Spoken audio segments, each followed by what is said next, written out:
Assalamu alaikum wa rahmatullahi wa barakatuh. Alors une petite vidéo pour répondre aux bêtises d'un chrétien qui a voulu jouer au spécialiste du Coran. Après avoir passé de longues années à étudier chez les grands mashaïrs de la planète, dans le domaine des qira'at et des riwayat. Non, je déconne. Il a étudié auprès d'un article de Cheikh Wikipédia. Alors voyons de quoi il s'agit. Alors ça se passe sur Twitter, hein. Donc ici il est dans une conversation qui est visiblement un débat avec des frères, sur le sujet du shirk et du tawhid, hein. On va revenir sur la conversation complète. Parce que j'ai abandonné en fait l'espoir de faire comprendre aux chrétiens fanatiques pourquoi adorer trois entités différentes, pourquoi adorer un homme sorti du vagin de sa mère, qui avait faim, qui avait soif et qui pouvait rien faire de lui-même et du shirk. Donc c'est ça qui m'a interpellé. Donc il dit, le canon final du Coran Hafs, c'est 1924, soit 1292 ans après la mort de Mohammed sallallahu alayhi wa sallam. Le mot tajwid, pas dans le Coran, première compilation des hadiths Bukhari, 200 ans. La première sira, 200 ans, tafsir, 204, bon bref. Vous connaissez la chanson. Moi, ce qui m'a intéressé, c'est déjà ça, parce qu'après, faut d'abord passer par ça, régler ça, ensuite on pourra parler de ça, Inch'Allah. D'accord, à un autre moment. Donc là, le frère lui répond qu'au vu du peu de tweets qu'il a vu passer de lui, il savait qu'il était pas très fut-fut, hein. Vous allez voir, c'est évident. D'accord? Donc là, il lui répond que, alors pourquoi tu chantes au lieu de prouver tes affirmations? Quelle information est fausse? Donc moi, je lui ai fait une réponse de 2 minutes, une réponse que j'ai enregistrée, et voilà ce qu'il m'a répondu en fait. Le dernier Coran Hafs, c'est l'édition du Caire en 1924. Voilà. Donc il est convaincu de ce qu'il dit. Alors je vais vous faire écouter la petite réponse que je lui ai faite d'environ 2 minutes, et on reprend juste derrière. En fait, tout ce que tu dis est faux. Mais ce que vous ne comprenez pas, vous, Ubbad al-Salib ou autres apostats, là, c'est que pour sortir un mensonge ou une ambiguïté, ça prend quelques secondes, en fait. C'est facile à faire pour n'importe qui, sans aucune connaissance, de sortir une ambiguïté ou un mensonge. Alors que pour les réfuter de manière scientifique et de manière méthodique, ça prend des heures ou des jours. Il faut réunir les preuves et les textes et établir de manière claire que tes affirmations ne sont que des mensonges. Et prouver que nos textes sont innocents de ce que tu leur imputes. Pour que les ignorants, qui n'ont pas suffisamment de connaissances, les connaissances nécessaires, ne soient pas troublés par tes manipulations, les tiennes ou ceux de ton espèce. Car vous avez le diable avec vous, en fait, qui vous insuffle tout ça. Et puis toi, quand tu fais toutes tes affirmations plus ridicules les unes que les autres, tu n'argumentes pas, tu n'apportes pas de preuves. Donc le frère te répond au niveau de ton argumentation, en te disant juste que c'est faux, et en réalité tu ne mérites pas mieux. À titre d'exemple, Ya Miskin, tu dis que dans le canon final du Coran Hafs, c'est en l'an 1302 de la Hijra. Or, non seulement nous ne connaissons aucun canon Hafs, contrairement à vous, cette terminologie de canon n'existe pas dans notre religion, car on ne diverge pas, nous, sur le Coran, tu vois. Mais en plus de ça, Hafs, qui est Ibn Suleyman Ibn al-Mughira, qui est né en l'an 90 de la Hijra, c'est ce qu'on appelle un rawi, un transmetteur de qira'a. C'est donc 1212 ans avant ce que tu prétends toi. Et si j'utilise tous ces termes, c'est volontaire, c'est pour que tu comprennes que ce n'est pas dans tes capacités d'aborder ces sujets. Tu te rends compte du niveau de vos arguments éclatés au sol ou pas? À part te dire que c'est faux, bah ça mérite rien de plus en fait, tellement c'est pourri quoi. Et je te parle même pas du reste, tellement c'est ridicule. En fait, vous n'avez tellement pas le niveau de débattre avec nous au sujet de l'islam, que débattre en fait concernant notre religion avec un enfant de 5 ans c'est pareil, sauf qu'il y a la malhonnêteté en moins quoi. Et comme on dit, al-bayyinatu ala al-mudda'i. La preuve incombe à celui qui fait l'accusation, pas à l'autre. Donc je t'invite à fournir les preuves de ce que tu avances. Et c'est certainement pas le frère en face qui va devoir prouver que ton affirmation est fausse. C'est du jamais vu ce que tu dis, c'est le b.a.-ba du débat quoi, c'est... Wallahu al-musta'an. Alors après cette réponse, il ne m'a pas donné l'impression de comprendre pourquoi il s'était humilié, pourquoi il était ridicule. Donc il m'a répondu avec une capture d'écran d'un article sur Wikipédia. Et vous allez voir que c'est de pire en pire quoi, hein. Alors voilà ce qu'il m'a montré. Donc toujours dans la dramaturgie, il manque plus que de la musique de Titanic, que la musique de Titanic en fond, et on est bon. Le dernier canon Hafs, je veux dire, rendez-vous compte, Hafs ibn Suleyman ibn al-Mughira, rahimahullah, qui est né en l'an 90 de la Hijra, c'est pas... Et il nous parle de dernier canon Hafs, c'est l'édition du Caire en 1924. Tout est vrai dans mon tweet. Et il me parlait de faits, à un moment donné de faits. Il n'y a pas de débat, ce sont des faits. Bon, alors on va aller regarder. ce que c'est que cette histoire de Wikipédia. Donc je suis allé rechercher l'article. Vous allez voir à quel point le niveau de ces gens-là est catastrophique. Alors voilà la page donc la page dont il a tiré son article. L'article de Wikipédia, bon déjà ce qu'il faut savoir c'est que Wikipédia n'est pas et ne sera jamais une source de confiance dans la plupart des domaines particulièrement religieux. Je vais vous montrer pourquoi. Il y a des fois des gens qui font des recherches sur Wikipédia et qui pensent que ce qui est écrit sur Wikipédia est la vérité. Or, à un moment donné, quand on est dans la discussion, dans le débat interreligieux, on fait un minimum d'efforts et on va chercher dans les sources des musulmans. Il y a certains qui font un effort, qui vont par exemple sur sunna.com, où ils retrouvent les hadiths, et qui sont en anglais, et puis bon, après ils vont sur Google, ils font la traduction, même si c'est pas top, parce que les traductions anglaises sont pas très très précises, mais en plus de ça, traduction d'une traduction, et c'est ce qui leur est arrivé avec leur livre, Jésus qui parlait araméen, leur Bible est en grec, qui est traduit ensuite en toutes les langues, sans parler des manipulations dans les traductions, et finalement on se retrouve avec la marmelade qu'ils ont pour livre. Et je vais vous montrer pourquoi rapidement. Ici, si je clique sur modifier, je suis sur l'article, je ne suis même pas connecté. Si je clique sur modifier, donc il me dit attention, vous allez modifier, etc. Donc je peux me connecter ou créer un compte. Votre adresse IP sera conservée dans l'historique. Mais si je veux, je ne crée pas de compte, puisqu'il mémorise l'adresse IP. Et puis là, ici, je peux, à mon aise, faire une modification, par exemple. Si je veux qu'il soit écrit l'édition du Caire du texte coranique par Fouad Ier et si je mets, par exemple, ici en, 720, voilà. Si je veux de 720 et je clique sur modifier. Ensuite, je publie les modifications. Donc, on peut modifier les articles que vous voyez sur Wikipédia, peuvent être facilement modifiés. Donc là, je fais annuler les modifications, bien entendu, je ne vais pas modifier ça. Donc l'article parle de l'édition du Caire. Ici, il parle de l'édition, de l'impression du Coran. Il y a des gens qui ne font pas la différence entre le Mus'haf, et le Mus'haf, c'est le papier, vous savez, le papier, le livre dans lequel est écrit le Coran. Mais le Coran, Al-Qur'an, la parole d'Allah, ça n'est pas forcément écrite dans le Mus'haf. Elle peut aussi être prononcée par la langue ou contenue dans les poitrines. D'accord? Donc il faut faire une différence entre le Coran et le Mus'haf. Le Mus'haf, c'est le livre qui contient les paroles du Coran. Et ici, on parle de quoi? On parle d'une édition. L'édition du Caire est une édition du texte coranique, une édition faisant référence dans le monde musulman, publiée sous le gouvernement du roi Fouad Ier au Caire en 1924. Je veux dire, rien que ça, il est évident qu'on parle de l'impression, en fait. Et que ça n'a rien à voir avec la transmission qui, elle, se fait de la bouche du prophète sallallahu alayhi wa sallam jusqu'à aujourd'hui, sans interruption, avec des chaînes de transmission qui sont notoires. Toutes les lectures du Coran, je le répète, sont transmises de manière notoire. C'est-à-dire qu'il y a un grand nombre de transmetteurs à chaque génération, suffisamment important, qui fait qu'il est impossible que le texte contienne des erreurs et que tous commettent la même erreur, ou que tous se soient mis d'accord pour l'altérer et le changer. D'accord? Regardez ce qu'on peut lire ensuite. Si l'édition du Caire est un terme consacré, il existe en réalité deux éditions différentes. Les deux ont fait l'objet de plusieurs tirages. La grande mesure 19,27 cm et compte 827 pages. La petite aussi 827 pages et mesure 15 cm sur 20. Donc ici on a un abruti, un gogol. En plus c'est quelqu'un qui est très irrespectueux et qui est très orgueilleux et hautain. Donc c'est tout ce qu'il mérite. Et qui comprend pas qu'il est en train de lire un article sur l'édition du Coran. C'est-à-dire qu'aujourd'hui, quand vous prenez n'importe quel mushaf que vous allez prendre, à la fin, vous allez avoir un texte. Dans certaines éditions, il y a même la chaîne de transmission qui remonte jusqu'au prophète alayhi salatu wassalam. Et voilà, ces gens-là, je les invite à, vous savez, la chaîne de transmission, ce que vous n'avez jamais eu, que vous n'aurez jamais pour votre religion. Ni juif, ni chrétien, ni aucune religion ne possède ce qu'on appelle la chaîne de transmission. Al-Isnad. Ça, c'est notre fierté. Alors, même certains orientalistes disaient que les musulmans doivent être fiers de leur science du hadith. Vous n'aurez jamais ça. Il n'y a aucun texte de la Bible duquel vous pouvez dire, voilà, je sais toute personne qui l'a transmis, et je connais la biographie de chaque transmetteur. Vous les copistes sont des inconnus.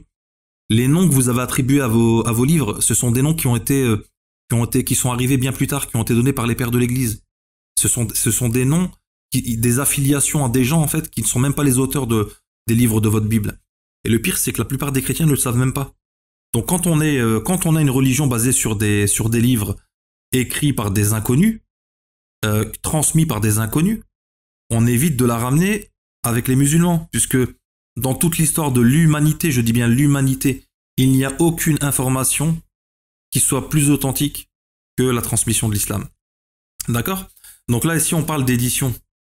La diffusion de masse de cette édition lui a permis à celle-ci largement largement s'imposer dans le monde musulman, réussissant en définitive à réaliser presque complètement le dessein qui, selon la tradition, avait déterminé la décision du calife Othman.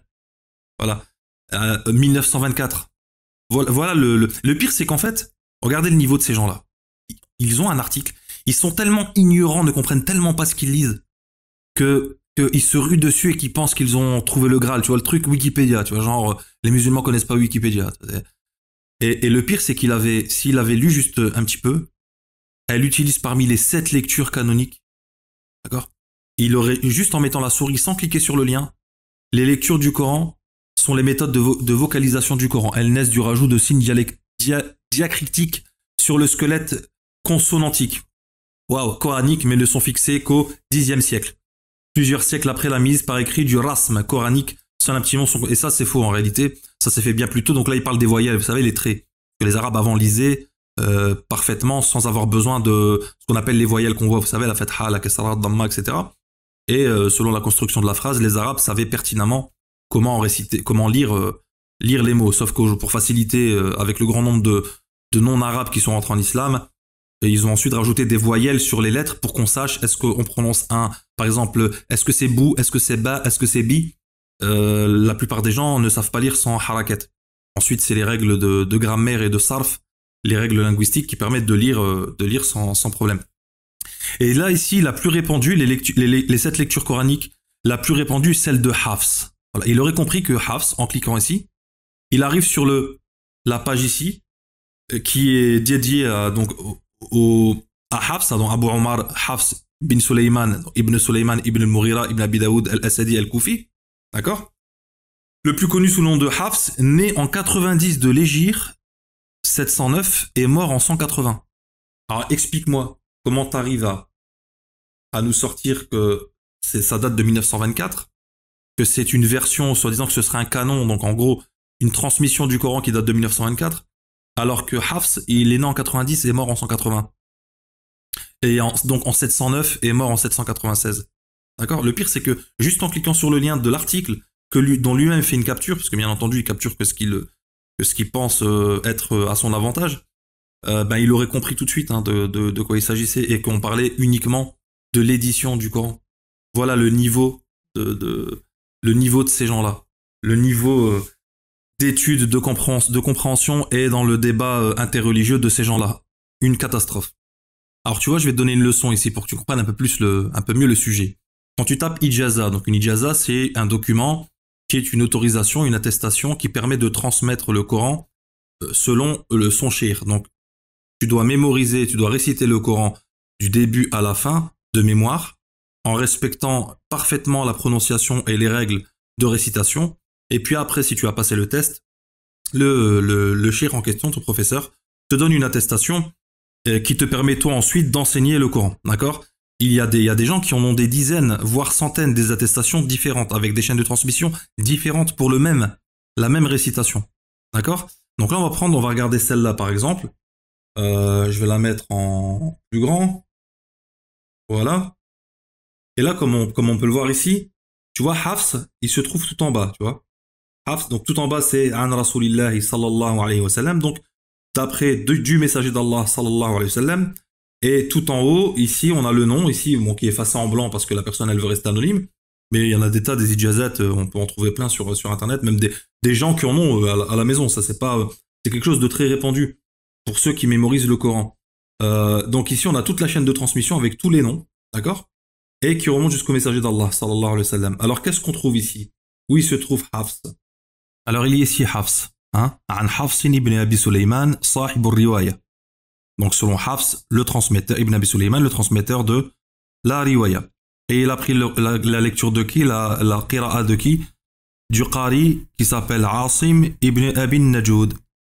Et Asim ibn Abi Najoud, c'est quoi sa chaîne de transmission? C'est Abu Abdurrahman Abdullah ibn Habib al-Sulami, qui lui a pris directement des sahaba qui sont Abdullah ibn Mas'ud, Uthman ibn Affan, Ali ibn Abi Talib, wa Ubay ibn Ka'b, wa Zayd ibn Thabit, radiyallahu anhum. Donc on voit ici que Hafs est un transmetteur, d'accord? Il y a d'autres transmetteurs qui ont transmis aussi du même qari, du même lecteur ici, du même imam, qui a transmis de Abi Abdurrahman, Abdullah ibn Habib al-Sulami, qui a transmis des Sahaba. Alors il faut noter quand même que certains ont rapporté le Coran directement des Sahaba, parmi les lecteurs. Il y a des lecteurs qui sont des tabi'in, d'autres qui sont des atba' tabi'in, qui sont certains la deuxième génération, certains la troisième génération. Par exemple, Abu Ja'far al-Madani, lui rapporte le Coran de Abdullah ibn Abbas, Abu Huraira ou Ubay ibn Ka'b, entre autres. Radiyallahu anhum. On a aussi Abdullah ibn Kathir qui rapporte le Coran de plusieurs personnes, mais qui le rapporte aussi de Abdullah ibn Sa'ib, qui est considéré comme un sahabi aussi, qui a rencontré le prophète alayhi salatu wassalam. Donc voilà. Alors qui est maintenant Hafs, qui est le shir de Hafs, chez qui Hafs a pris le Coran? Parce que monsieur le génie, le savant de l'histoire du Coran, nous parlait de Hafs en 1924. Alors qui est Asim, qui est son cheikh exactement? Alors ici on a un tableau qui concerne ici le lecteur Asim ibn Abi Najjoud, puisque Hafs est juste un transmetteur du lecteur qui est Asim ibn Abi Najjoud. Et ici on a un tableau de sa chaîne de transmission, d'accord? Donc on a ici Allah Azza wa Jal qui a donné le Coran à Jibril alayhi salam, qui l'a transmis au messager d'Allah sallallahu alayhi wa sallam. Donc ici le messager d'Allah l'a pris de Jibril. Et ici on a les compagnons, donc Ubay ibn Ka'b, Ali ibn Abi Talib, Uthman ibn Affan, Abdullah ibn Mas'ud et Zayd ibn Thabit. D'accord? Maintenant, qui sont les gens qui ont pris de la bouche des compagnons le Coran? On a ici Rizzu ibn Hubaysh, Abdullah Habib al-Sulami, wa Sa'd ibn Iyas al-Shaybani. D'accord? Et on voit toutes les flèches ici. Ici, Sa'd qui a pris de Abdullah ibn Mas'ud. Ici, Abdullah qui a pris de Uthman ibn Affan, qui a pris de tout le monde, de tous les compagnons. Et ici, Rizzu ibn Hubaysh qui a pris de Ali ibn Abi Talib radiyallahu anhu. D'accord? Et qui a pris aussi le Coran de Abdullah ibn Mas'ud. Alors qu'est-ce qu'il dit? Donc ça, c'est la chaîne de transmission, et juste en dessous, il y a Asim ibn Abi Najjoud. Asim ibn Abi Najjoud, c'est le lecteur qui s'est fait connaître pour la lecture, la transmission du Coran, mais il n'y avait pas que lui. À son époque, il y avait des tas de gens qui transmettaient le Coran, d'encore plein d'autres transmetteurs qui rapportaient aussi de compagnons, et d'autres compagnons aussi. Là, ici, on s'intéresse juste à la chaîne de transmission de Asim ibn Abi Najjoud. D'accord? Voilà ce que vous n'aurez jamais, et ce que nous, on a pour la transmission de notre livre, la chaîne de transmission. D'accord? Et juste pour montrer l'imbécilité de ces gens-là qui se permettent de parler dans le Coran, dans des choses qui ne maîtrisent pas, ici regardez, juste on est sur la page Tarjamat al-Qari Abdullah ibn Kathir al-Makki, donc l'un des imams d'une des 10 lectures. D'accord? Donc ici on a sa chaîne de transmission, Jibril alayhi salam, Rasulullah sallallahu alayhi wa sallam, et ça, regardez les chrétiens. Ça ici, ça là, ça. Ça, il n'y a que chez nous, ça. Ça, c'est spécifique, ça n'existera jamais chez vous, ça. Hein, Jibril, nous, on peut remonter à notre Seigneur, tabaraka wa ta'ala. La révélation. Quand vous dites, qu'est-ce que vous en savez, quand vous mettez en doute l'authenticité de notre livre. Mais nous, les musulmans qui savent comment a été transmis l'islam, qui connaissent ces sujets, rigolent, vous rigolez. L'ange Gabriel, Rasulullah, messager d'Allah, sallallahu alayhi wa sallam. Ici, les sahaba, hein, Ubay ibn Ka'b, Omar ibn Khattab, Zayd ibn Thabit. Ici, on a Abdullah ibn Sa'ib qui est aussi un sahabi. Et Abdullah ibn Abbas. Regarde ici bien. Ici, on n'a que des sahaba, d'accord? Bon, lui, il était jeune, radiyallahu anhu, quand le prophète alayhi salatu wassalam est mort, et donc il a pris le Coran avec Omar ibn Khattab et Ubay ibn Ka'b. D'accord? Regarde maintenant ici le Qari, Abdullah ibn Kathir, sa chaîne de transmission, regarde. Ici, on a les tabi'in qui sont les élèves des sahaba. Regardez de qui ils prennent le Coran directement, de qui il vient. Ici, c'est les compagnons, ça. Ça, c'est la première main qui ont entendu leurs oreilles et qui ont écrit de leurs mains le Coran révélé au messager d'Allah, sallallahu alayhi wa sallam. Ça, vous n'avez pas ça. Vous n'avez pas, vous, ici, des disciples comme ça, des noms de disciples que vous connaissez, dont on a des témoins qui les ont rencontrés, qui les ont fréquentés, dont on a les biographies. On sait qu'ils ont existé, ces gens-là. On sait qu'ils ont existé, qu'ils ont vécu, ils ont laissé des traces, ils ont des livres, ces gens-là ont vécu, ils font partie de l'histoire. Ils sont pas dans l'imaginaire. Vous n'avez pas ça, des disciples comme ça, et puis les élèves des disciples qui ramènent, et puis vous avez des événements. Ça, vous connaissez pas ça. Il n'y a pas chez vous ça. Alors arrêtez de perdre du temps. Regardez. Rien que lui ici, ce lecteur, c'est quoi ça, il est né en 45, en l'an 45. Il est né, à savoir que la hijra, le prophète alayhi salatu wassalam est mort en l'an 10 de la hijra. C'est-à-dire qu'il est né 35 ans après la mort du messager d'Allah, sallallahu alayhi wa sallam. et il est mort en 120. Et toi, tu nous ramènes du 1924, édition du Caire, alors qu'on est en train de parler d'impression, édition du Coran, et on n'est pas en train de parler du Coran lui-même ou de la transmission ou bien de la lecture. Voilà le niveau de ces gens-là, le niveau que vous avez dans les sujets que vous abordez. Voilà donc pour le sujet des bêtises de cet imposteur ignorant qui pense qu'il parle d'un sujet qu'il connaît alors qu'il n'y connaît rien du tout. Et on a vu que le sujet qui était dans l'article de Wikipédia concernait l'édition, c'est-à-dire l'impression, l'édition, la diffusion du Coran en Égypte, et non pas la transmission du Coran, et non pas un canon. Voilà ce que ça fait, ce que ça donne. L'ignorance, c'est de croire qu'on peut réfuter une religion qui n'a jamais été réfutée depuis 1400 ans, plus de 1400 ans, et avec les connaissances qui se trouvent sur Wikipédia. Voilà, donc c'est tout pour aujourd'hui. Salam alaikum wa rahmatullahi wa barakatuh.